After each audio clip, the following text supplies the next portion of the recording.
What if Rengoku didn't just go down that day? What if he unlocked the power of the Demon Slayer mark right before Akaza's final blow? This would change everything. In this video, I explored what would happen if Rengoku awakened his Demon Slayer mark and how that one change could reshape the entire story. I looked into multiple versions and outcomes, and this timeline right here is the one that made the most sense and delivered the most impact. So the only way that Rengoku can get his Demon Slayer mark is when Tanjiro has his Demon Slayer mark. So let's just say he unlocks it fighting Lower 1 and Mu. So during Rengoku's intense battle with Akaza, right at that critical moment, with Tanjiro watching helplessly from the ground, Rengoku would awaken his Demon Slayer mark. The conditions were all there: the life or death struggle, the burning resolve, and the will to protect others, and that could have changed everything. The battle between Rengoku and Akaza rages on, but now everything has changed. With the Demon Slayer mark awakened, Rengoku begins pushing Akaza back, matching his speed and power like never before. For the first time, Akaza realizes he's in real danger and starts fighting seriously. He unleashes his full strength, landing brutal blows, and the fight turns into a vicious clash of pure will and raw power. Akaza and Rengoku are now trading blow for blow, a brutal, high-speed clash between two titans. Rengoku holds his ground, his Demon Slayer mark giving him the edge he never had before. But then, he notices the first rays of sunlight breaking over the horizon. Akaza sees it too. In a flash, he panics, dashing into the shadows of the nearby woods to escape the deadly sunlight. Rengoku, battered but determined, gives chase, but it's too late. Akaza is gone, slipping back into the forest, wounded and shaken. This time, Rengoku survived, and Akaza retreated, knowing he was only moments away from defeat. This time, they all make it out alive. Rengoku is critically injured, barely standing, but he's alive. The scars run deep, but his spirit is unbroken. Over the next few months as he recovers, Rengoku shares everything he learned about awakening the Demon Slayer mark with the other Hashira. Driven by his near-death experience, Rengoku begins intense training, determined to master his new power and prepare for the battles ahead. His survival sparks a new wave of hope within the Demon Slayer Corps. The war against Muzan just gained a powerful turning point. Everything has changed. With Rengoku alive and training the Hashira, the Demon Slayer Corps is stronger than ever. So when Tanjiro, Tengen, and the others face off against Upper Rank 6, Gyutaro and Daki, they aren't the same fighters they once were. Tanjiro has already awakened his Demon Slayer mark, and in the heat of this deadly battle, something incredible happens. Tengen Uzui awakens his mark too. His strength, speed, and reflexes skyrocket, allowing him to keep up with Gyutaro in a way he couldn't before. With both Tanjiro and Tengen powered up,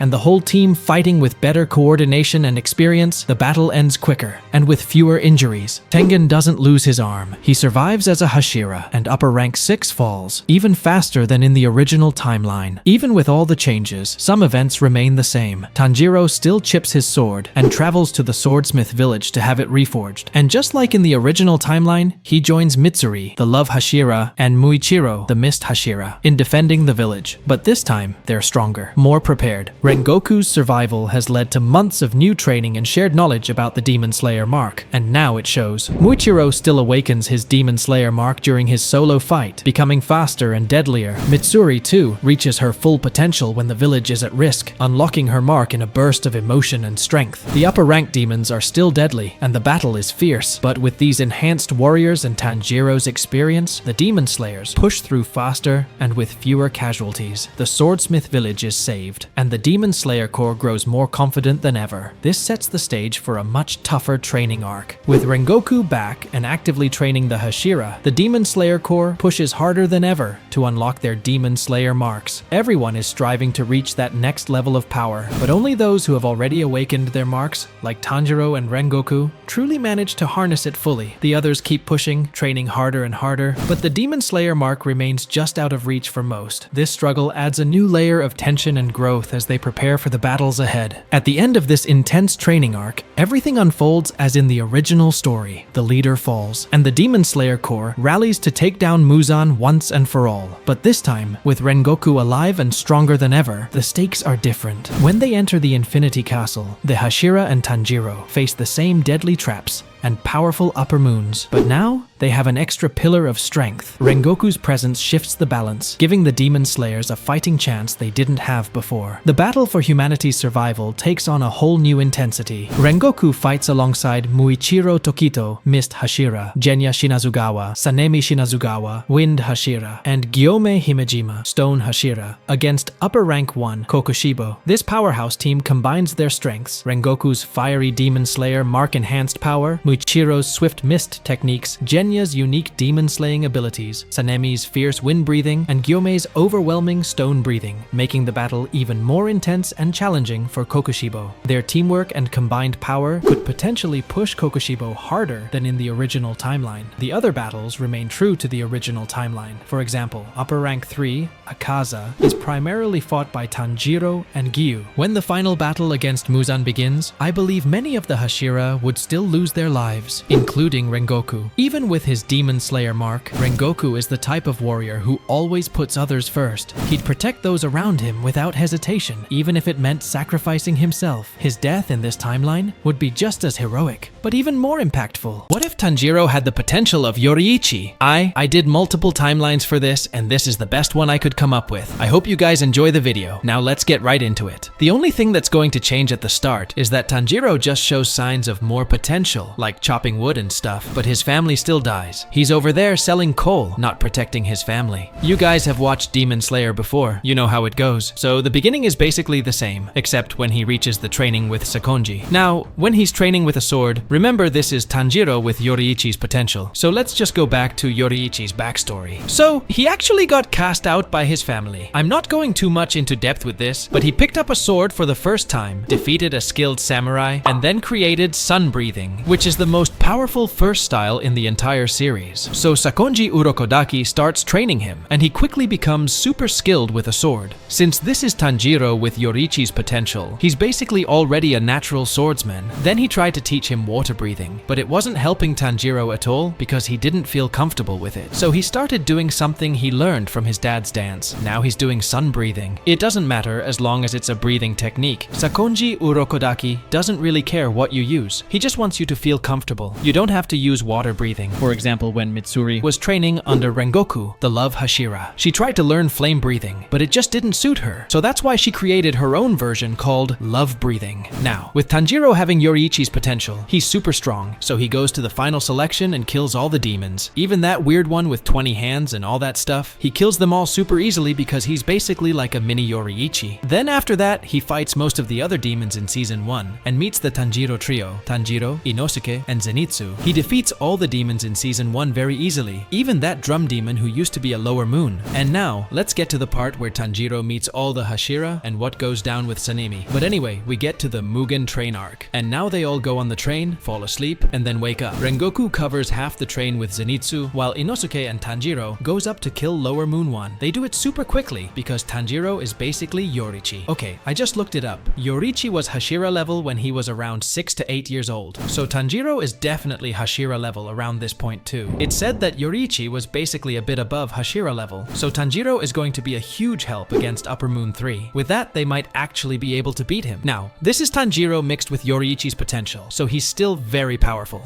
I think we should give him the Demon Slayer mark in this fight since it's against an Upper Moon demon. And Akaza is one of the most powerful demons in the entire series. Rengoku notices how strong Tanjiro has become, and together they fight Upper Moon 3. Akaza starts getting flashbacks of Yoriichi because Tanjiro looks so much like him now, especially since Akaza has never faced someone using sun breathing. He's actually getting overwhelmed. In this timeline, I'm pretty sure they would either decapitate him or he'd die from sunlight. So Akaza is probably going to die in this scenario. Tanjiro finally cuts off Upper Moon 3's head, and now they're all sitting there calmly after the fight. But suddenly, Akaza starts charging at them, regenerating his head. Tanjiro barely dodges it and starts fighting alongside Rengoku. Now Akaza sees the sunlight coming and tries to escape into the woods just like in the original timeline, but this time, Rengoku and Tanjiro are too fast for him. They hold him down until the sunlight hits him, turning him to ash. And now, nobody is really hurt because Tanjiro is super strong. So in this timeline, no one's injured. Rengoku is alive and Upper Moon 3 is dead. But when Akaza's head was chopped off, Muzan was watching through his eyes. He sees Tanjiro, a boy who looks just like Yoriichi and is strong enough to defeat an Upper Moon 3 demon. And now, Tanjiro is on Muzan's radar. Go back to the Demon Slayers. Now they arrived at the corpse, just hide out. And they were talking to the other demon slayers in Rengoku, was telling them how it was to fight a upper moon, and they can regenerate their heads. I know, the Entertainment District arc is next. Tanjiro is training even harder now and has gotten super strong. There's even talk about him becoming a Hashira since he killed Upper Moon 3 with Rengoku's help. Plus, you can tell he's as strong, maybe even stronger, than some of the Hashira. Okay, everything happens the same, but when Tanjiro faces Daki, now he's stronger with sun breathing. You remember when Tengen just nonchalantly sliced her head off? Well, that's what Tanjiro does this time. Then the real Upper 6 Gyutaro appears. Tanjiro holds his own against him and almost defeats him. Daki is mainly holding Gyutaro back from attacking Tanjiro, but then Tengen arrives, and together they quickly take Gyutaro down, defeating the Upper 6 for good. Well, in that fight, Tengen unlocks his Demon Slayer mark, and Tanjiro unlocks the transparent world. They finish the fight pretty easily. Tengen doesn't lose his arm and remains active in the Demon Slayer core. When they all get back, Tengen tells the other Hashira that the Upper Moon 6 didn't regenerate, so maybe only the even higher ranked demons have that ability. Somehow, Tanjiro still chips his sword because he was caught off guard when the demon attacked them. They head to the Swordsmith Village arc, which goes similarly to the original timeline, but with some changes when the demons arrive. Now, Upper Moon 4, the demon with all the different personalities, gets absolutely destroyed by Tanjiro, Muichiro, Genya, and Nezuko. Upper Moon 4 gets flashes of Yoriichi's memories right before Tanjiro cuts off his head, and they absolutely destroy Upper Moon 4. Now, Mitsuri goes up against Upper Moon 5. The town gets less destroyed as Muichiro unlocks his Demon Slayer mark during the fight. They hear Mitsuri needing help against Upper Moon 5, so Tanjiro goes to assist her, and together they actually destroy Upper Moon 5. Now we get to the Hashira training arc. Tanjiro is already basically Hashira level, so he doesn't really need the training. Instead,